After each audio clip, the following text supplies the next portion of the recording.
Hey y'all, I'm Hope here at Crafty Hope and welcome. It is day 99 of the 100-day project, so the penultimate day, and I kind of don't want to start anything big for this project, so I'm gonna work on something fairly small. As you can see, I've been working on my Not Precious project, which is taking items from my stash that I had deemed far too precious to use and using them. I had gathered right at the beginning of the project and midway through the project a selection of items that I felt were too precious that maybe I could try to work with. I only have a couple things left in there. There's a couple things that I have a couple ideas for, but again, they're larger projects that I kind of don't want to leave hanging because the ICAD Index Card a Day challenge is about to start, and I want to give myself a little bit of time between those two to kind of like clean up my space and reorganize things and just a little bit of breathing room before I start another big project. So I'm looking forward to that. So I'm going to, at least today and tomorrow, the last 2 days, work kind of smaller. And I still have some of the things that I had pulled out that still have pages, like this bit of this autograph book. I think I actually scanned some of these pages. And I'll try to make sure I have a PDF for that below if I have it available. So I've got, yeah, this falling apart old autograph book. There's this receipt book that is over 100 years old. It still has a couple receipts in here, but it also has this yummy paper. I don't even know if this was in my set or not, but it's a workman's time book that's got some also yummy pages. I don't know what these, oh, and I had this, which was a little freebie I had gotten from Madison of Mad Fox Studios. I mean, like, I really like that image. And there's other little bits of things in here that I might can use, or I mean, like, that's kind of cool. So I think I'm going to play with these things and work on this cardboard tag. This is like one of the ones that I have in my Etsy shop. If I don't have any there now, I'll try to put some, or if you're interested and they're not there, let me know. I can get some more of these cardboard tags in there. But anyway, I think I'm going to work on that. I might do the same thing tomorrow. We're going to see. We're going to see. Let me stop chit-chatting and get to it. So I am going to start this with a little bit of collage with some of those Not Precious papers. I really am going to try to get those scanned images for you below. We'll see if that happens. So hopefully I do as well. The cardboard tags are not in my Etsy shop at the moment. I do have several sets of them, so it's an easy thing to get them relisted in there because I didn't sell all of them, so there's still some. If you want any of those, definitely reach out to me and I can pop them in the shop really easy. So what else I want to tell you? I am relieved that I got to the end of this project. I really learned a lot in using some of these, what I was deeming very precious. I keep saying deeming precious. What I had considered to be so very precious. And I have found over the course of the 100 days of that project that when I'm using the things that I love, that I have found to be precious, that I'm really creating things that I love. So, and I think I've said that throughout the project. You may notice that normally on today I would have an iCAD, but I've caught up with my iCADs and I really have one iCAD video left, as well as this 100-day project.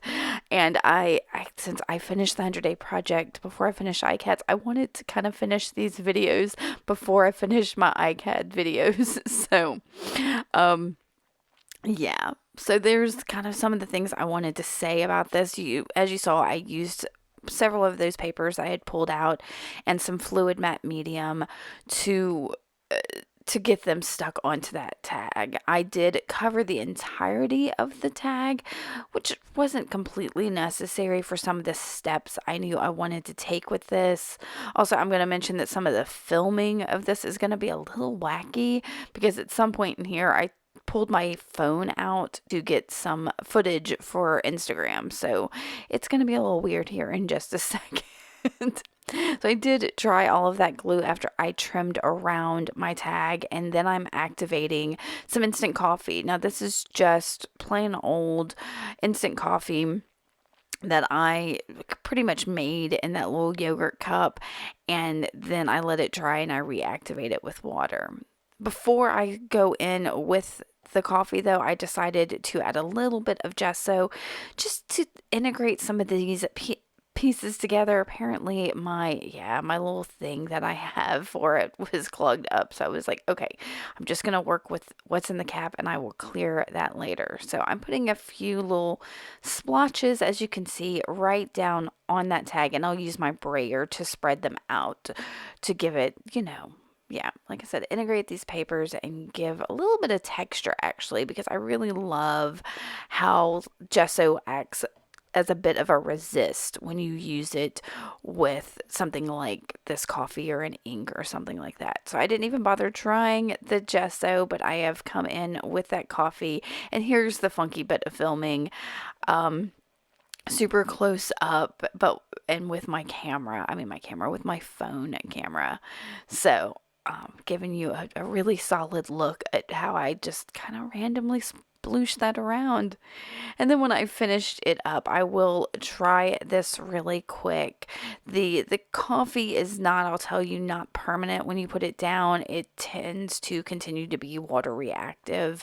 So if you do want to paint with coffee, and in some coffees, instant coffees, I found will be super sticky. Well, this one that I'm using is the Nescafe one, and when dry, especially when you dry it over time, it doesn't tend to be quite as sticky as some of the cheaper ones.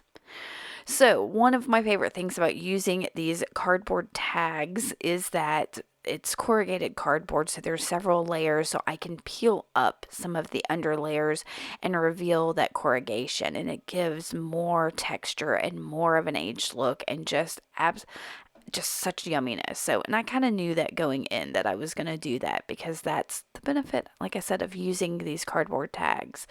So I used a couple different tools to kind of poke into the cardboard to get some of it up, and now I'm peeling up small sections of it. I'm trying to remind myself not to peel all of it up, that I just wanted to reveal little bits and pieces of it, that I, if I peel it all up, then all the work I did to collage and add the coffee and all that is not great. I did use that pokey tool also to open up the hole I had collaged over. So I do have tags with holes and without holes, so that if you wanted to collage and then create your own hole, that's a possibility also. So like I said, let me know if you're interested in the tags. From there, I grabbed the same texture paste I had used in my previous project to do the sides of the box, and another one, actually I think that's that same tongue depressor to spread it out on there. And again, I'm just putting a little bit of it down, trying not to cover the whole thing, but I really like putting that texture paste on top of that corrugation that I uncovered, because it gives that feel of like peeling plaster or something like that. And then I left it to dry, so that'll be the end of day 99, and we're going to get to day 100 here in just a second.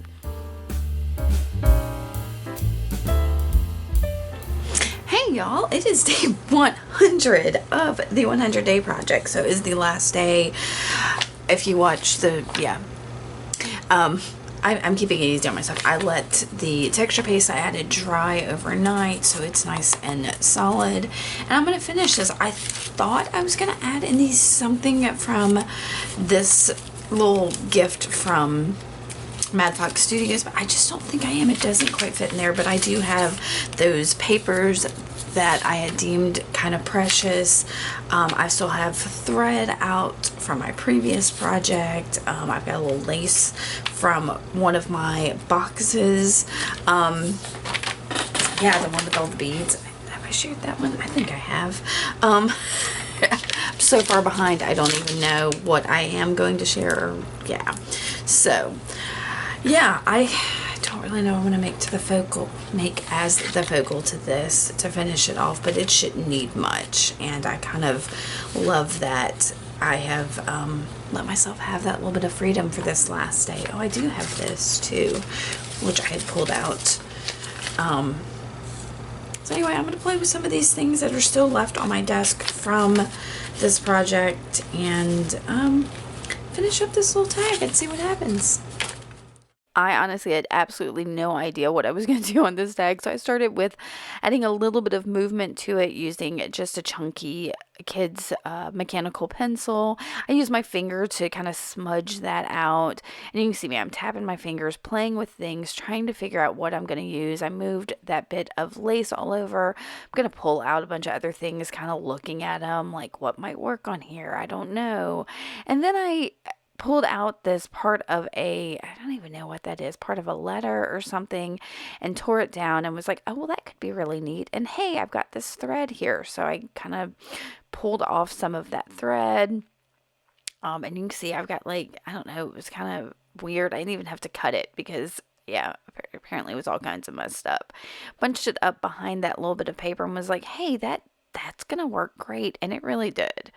But I wanted to keep altering the tag first, so I am inking all the edges of it with some walnut stain Distress Oxide, and then I will grab a wet paintbrush and kind of activate it around the edges just to kind of blur it in. I love with the oxides because I guess it's something to do with because it's a pigment or part pigment that it dries in this super cool manner. Oftentimes it's several tones when it dries. So, and I am pulling my finger out to kind of bring that color in over some of the texture paste and things like that. Yup. So once I get that done, I think I'm going to pull in a couple other things. I'm going to grab, I think, my Sharpie, water-based paint pen in white. I'm going to prime it and then sling on some splatter just kind of randomly, and I loved that splatter so much that I decided I'm going to stick with the neutrals but give a pop of brightness. And yeah, I'm going to use my Liquitex Bright Gold acrylic ink. I will put it in a palette. I'm going to use a fan brush. It's one of my favorite ways to add to splatter with either paint or ink. Yep. And so I put that in there and just splatter all over that card. I love this ink when it dries. When I put it on, I don't see it very well, but when it dries, it really, that metallic in it just absolutely, it pops. So I dried it and I've got that thread, and that's not much of a focal. So I was like, okay, I'm using these things, but what am I going to do? And I'll be honest, I clipped out there where I pulled out several things and none of them worked really well. So this piece of I think it's just some craft cardstock that I cut down, and look at me thinking, and I'm like, oh, I think there was probably glue on my fingers too. So I cut down a piece a little bit, trying to straighten it out and make it a little bit smaller than that piece of paper I had torn down. I am going to ink up the edges of it with that same Distress Oxide and probably activate it as well with my wet paintbrush just to get that, yeah. It's a smaller paintbrush that I'm using because I don't want as much of that inside of the card covered with the darkening, because if I darken the whole thing, then it's not an accent on the edges. I am going around the inside of the edges just a little bit with a Uniball Signal Gold gel pen. And you can see I've pulled out my jar of white buttons, and I'm going to pick out 3 that I can create just a little button card on here. And look, I found in my sorting a 3-hole button. I've only come across this a couple times, so I put that aside, was like, oh, this is so precious. I can't use it on this little button card. Y'all, that is what I was just saying. I make things far too precious. So I'm going to go ahead and tell you that little 3-hole button is going to get worked into this tag, but just not on this card. I wanted it to have more of a central, important spot, I suppose, on here. So it'll get worked in a little bit, but first I'm going to sew on these other 3 buttons that I've pulled out. So I'm using some of that same thread that I've got as the texture behind that handwritten piece of paper. And yeah, just quickly sewing these on. I did have some tangling issues on there. But yeah, I'm just going with it. As long as the tangles stay on the back side of that card, I don't mind. And I don't know if you can tell, but I am pre-poking some of my holes just so I can get the buttons lined up exactly where I want them. And yeah, and now I'm going to tie this off super quick. I'm really happy I was able to stretch this tag into 2 days so I could finish strong with something simple rather than having something unfinished at the end of the project. So stretching out over 2 days was kind of perfect. I'm going to use my Fabri-Tac to start sticking this little stack together. So as soon as I can get it to, come to the head of it, and I will stick my little button card on top of that handwritten paper, just kind of sticking it in the center, and then I think I'm going to stick my thread down. So I'll put my Fabri-Tac on the card because there's no surface or anything to put that, and then, so I'm just making a little sandwich. Little sandwiches, lots of little sandwiches, like I don't know, like a Big Mac with all the different layers. And then I grabbed my Tim Holtz metallic stickers because, of course, I did have that splash of gold on there. And so I thought these would and it would also bring some dark in it. So I found the phrase. You can see me, I'm taking my sweet time to pick out a phrase, and I end up selecting one that says collector of memories. I believe that's what it says. I thought that was appropriate since I used my button collection, which buttons in themselves to me are kind of a memory in some cases, especially when I'm getting old ones. That's somebody, may not be my memories, but that's somebody at some point in history had that, and they took the time to clip them off and save them and those kind of things. But anyway, that's too deep. But yeah, I really did take my sweet time to pick out a sentiment there. Sometimes, I will use my Oohoo glue stick to add a little extra stickiness to those to that sentiment. And then I went and looked in some of my fabric stash to find some kind of tie I could put at the top of this. And what I ended up finding was a piece of an old napkin that I tore down, and you can see I'm just doing a lark's head knot there at the top. And then I'm going to take that 3-hole button and some of that thread that's still on my needle, and I'm going to just stick on this